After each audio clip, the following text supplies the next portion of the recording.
I'm Mike with the Hunt Fish Shoot channel, coming at you for the Armory Life. Today I'm going to help you determine what you may need to get started as far as gear for a backcountry hunting experience. As you see here on the table, there's a lot of stuff. However, all of this stuff here on this table either gets worn or can fit here in this Stone Glacier pack. Again, it's a lot of stuff, but let's get into it. With all this gear, it's not going to be any real particular order. However, these are items that from backcountry hunting I have deemed a necessity, okay? So let's start with something that's obviously more important, medical equipment. So this here is just a simple medical kit. It's an ultralight one. It's very light, easy to throw in your pack, doesn't take up a lot of weight. The other one I have here, this one here is a little bit more comprehensive. It has a chest seal in here for gunshot type wounds, as well as a Cat 7 tourniquet, and then a survival blanket and a few other gauze patches and things like that. Very, very important. Outside of our medical equipment, I have a GPS. With the GPS, this model I have here, this is actually an inReach. This is an older model, however, I've had this for quite a while. What this model here allows me to do is with no cell phone reception, I can still communicate with the outside world. In most of those places that you go and hunt, you have no cell phone reception. This here allows me to have that. It links up with my phone through Garmin's EarthMate app, and it works very, very well. It is a costly service. However, we're talking something that costs you $50 to go on your trip, and that's a month's worth of service when you go. It allows me to send messages back to my wife, and as well as that, has an SOS button. If you're in a really, really bad situation, your life's in peril, you can actually flick a switch on here, hit SOS, and a search and rescue team will come to find you at that location. Most likely, it's also going to be a helicopter service. So, could be a very expensive trip. However, it's something you definitely need. Outside of your medical equipment, you need to be able to drink plenty of water. With that, I have a couple different filtration systems I have here. This is an MSR pump type one, which that I can sit it in the river, pump water, pump it into my Nalgene bottle like this. This one here, this is a Katahdin. This is actually a hanging water bag. So what it has is a filter, and all it does is gravity feeds through it and allows me to hang it up at a base camp, fill it up, and then I can just fill up my bottle at the beginning of the day. I don't carry this around with me every day if I'm backpack hunting. I leave it at the base camp per se, fill it up, and I'm good to go. So very nice system with that. Smaller than that, and let's say a somewhat emergency, I always carry a smaller single bottle or single use filtration type device. Something like a Life Straw works very, very well. What I can tell you is filtering water, I've never had any issues in the backcountry with getting any type of diseases or getting sick or anything like that. I have drank water literally out of an elk wallow on a mountain in Idaho before because that was all the water we had. We had been up in the mountain all day. I found a wet area, filled up a Life Straw bottle, drank it, was just fine, maintained hydration, which is extremely important in those high desert type climates like that. They're very, very arid at times. After you have all of your medical equipment, some water, stuff like that, footwear and taking care of your feet. Most importantly, you need a good pair of merino wool socks. These ones here are from Darn Tough. Can't recommend their stuff enough. They make really, really good socks. These socks themselves are nearly 4 years old. No cuts, they're not wearing out or anything like that. And Darn Tough socks also have a lifetime warranty. Boots oftentimes are overlooked. A good pair of hunting boots will be expensive. This pair in particular, these are actually going to be Zamberland Wasatch boots.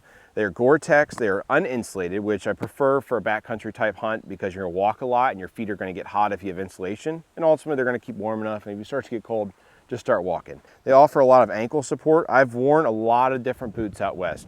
When you wear different boots, you'll learn that you want ankle support and you need a very rigid sole because it helps with stability and it will lead so you don't get injuries. So you can go through boots. You can get by with something that's cheaper with less support. However, I would highly recommend a good pair of boots from something like Zamberland, Scarpa, Crispy. There's a lot of companies that make really, really good boots out there. After you get out of your footwear, you got your clothing. So you're gonna have some base layers. I usually always wear a merino wool synthetic type blend. These ones here work well. They're lightweight and they keep you dry, but they'll also keep you warm. I'll bring a, let's say a heavier type fleece with me to where I don't always wear it the whole time. And then I'll have pants. I'm a big Sitka Gear, let's say advocate per se. I've had their stuff for a while. I've worn it in a ton of different conditions. It is expensive. I've worn, Under Armour, Realtree stuff from Walmart. I've worn it all. This stuff for me has turned out to be the best. But with that being said, you can wear the other stuff. It's just you may not be as comfortable per se. It may not hold up to the elements as well. So good bit of gear you can have, some pants, jacket. This one here is a lightweight, like loft type jacket, Berber fleece inside. It keeps me warm when it's colder in the morning. It's usually pretty warm if you're bow hunting during the day. If it's wintertime, it'll be cold almost all day, but a lot of archery type hunting, you need that. I have insulation pieces, down jacket here with a puffy jacket, a vest. I have pants that I can throw on if I'm glassing or something like that and it's cold outside and I need to stay warm while I'm being static. With that being said, is undoubtedly when you're in the backcountry, you're gonna run into conditions that you didn't expect. Let's say you go out in September and you're on an archery hunt in, let's say, Idaho. Well, the temperature is 70 degrees. You wake up the next day, it's 30 degrees and snowing. What are you gonna do? You need a foul weather gear set. I think it's extremely important. Oftentimes a good set is overlooked. This one is also Sitka. Both these pieces are Gore-Tex. They have kept me dry. I have never gotten wet wearing these. I've worn them in a number of conditions. They're expensive. You will spend a lot of money to have them. However, this set here is almost 4 years old, still keeps me dry. I wear it quite often, especially here even in Ohio when I'm deer hunting because it rains a lot. I think it's extremely important to have that type of stuff. If you have any type of electronics like your phone or GPS, having a battery pack to charge those devices works really, really well. Usually you might end up going back to your vehicle if you're backcountry hunting with a backpack. You may go back, you may not, but having one of these on you and handy is very, very useful. When you're in the backcountry, a good set of binoculars and a bino harness is really important. It helps you carry your binos at the ready. The set I have here is a pair of loop-holed Alpine ones. I've had these for a little while, they work well. These are 10 by 52s, and I really like how that they fit and they look and they gather a lot of light. Having a rangefinder is extremely important. I do carry a Vortex, this one here being the Ranger. It works really, really well. You have to have, let's say, binoculars and a rangefinder, in my opinion, when you're hunting in the backcountry because you need to be able to identify what you're going to shoot at, as well as if you're using archery in particular, you definitely need to know your range that you're going to be shooting at. Lens pen for that. Have a little wind checker here that I keep on this Sitka bino harness. And a lot of times this has another pouch. I'll throw a multi-tool in there, maybe a magazine for a pistol or something like that in there as well, and keep that stuff at the ready because it's on my chest. Again, you can wear all this stuff. So after you have all your gear, you have to have a place to put it. Backpack. So this model here, this is a Stone Glacier R3 pack. It's very, very lightweight. This is a sub 6 pound backpack. It's extremely important to have lightweight gear because it starts to really add up when you're backpacking.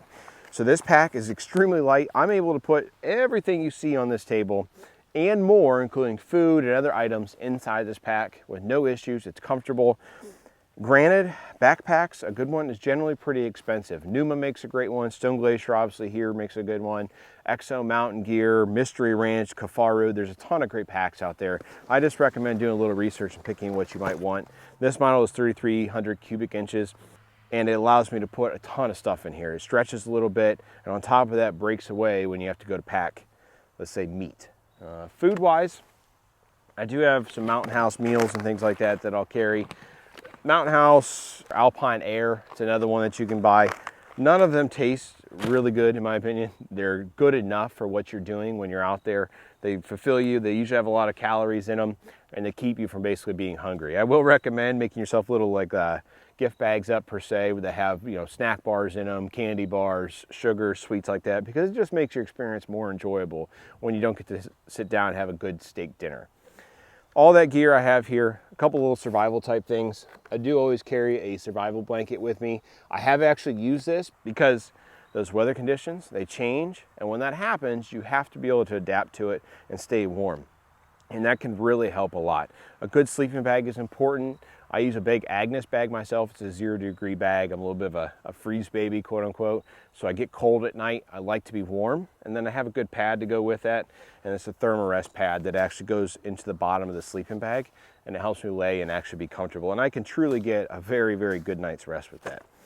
Along with medical stuff, I didn't cover it, but I always carry, in particular, some type of antihistamine like Benadryl, because if you start having an allergic reaction, you can take a Benadryl and literally save your own life. I always have some Tylenol, extra batteries. For a headlamp, I pretty much just carry a headlamp. On occasion, I'll have an additional light in the pickup truck or something like that, but a headlamp is light, it's easy to carry, and it's hands-free.